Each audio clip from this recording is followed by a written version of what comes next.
Got it. To install a slide stop at 12 o'clock and then leaving it in place, this hairpin spring is going to have to be raised and pushed over to this rail and held. And it's not very easy to do. Well, it's staying in place right now because it's partially extended from its mounting hole. So it's going to stay on the side there, and that's pretty easy to move back into position.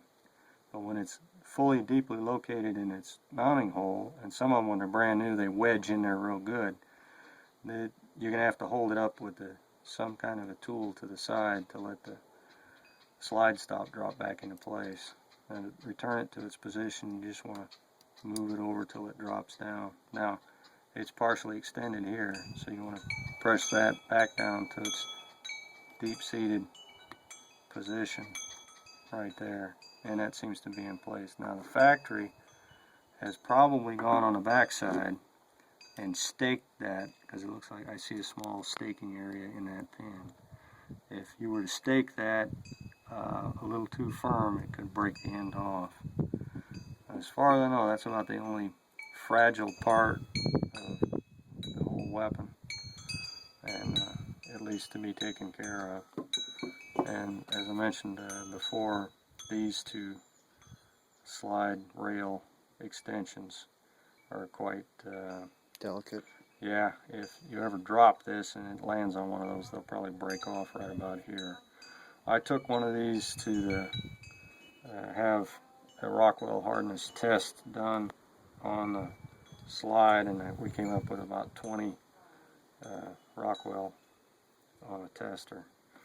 Most of your frames, slides, 1911s for the hard slides come in around 40 to 45, and that range is generally accepted.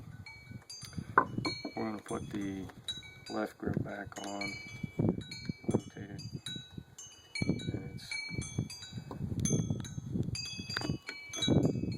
dropped right in, and on the left side, all our parts in place. Now this hairpin spring can be removed. It's taken off, and that's all that's being held on by right there. So if you loop it around, it'll come out of that hole, and you can replace it if there's one available. To get it back in position, it's got to go in this groove right below here. So that is reinstalled, and this interrupter pin is pressed on by this spring.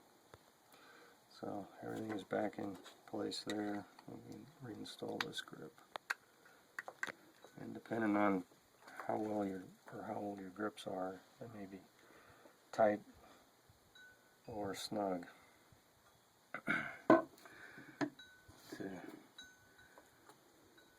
The slide lock, arrow facing the muzzle, bolt breech facing the muzzle.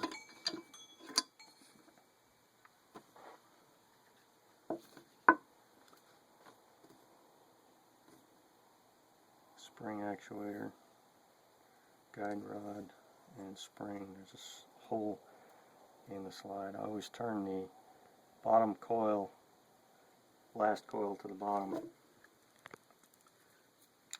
Move your slide stop to the slide lock to the bottom.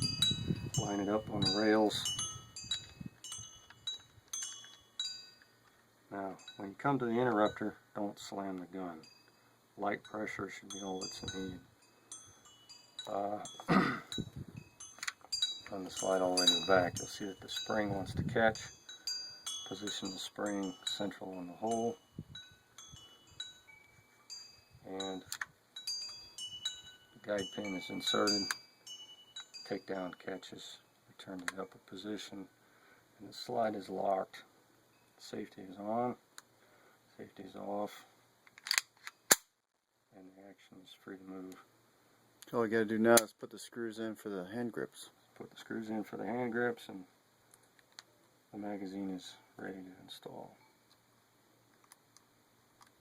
Alright.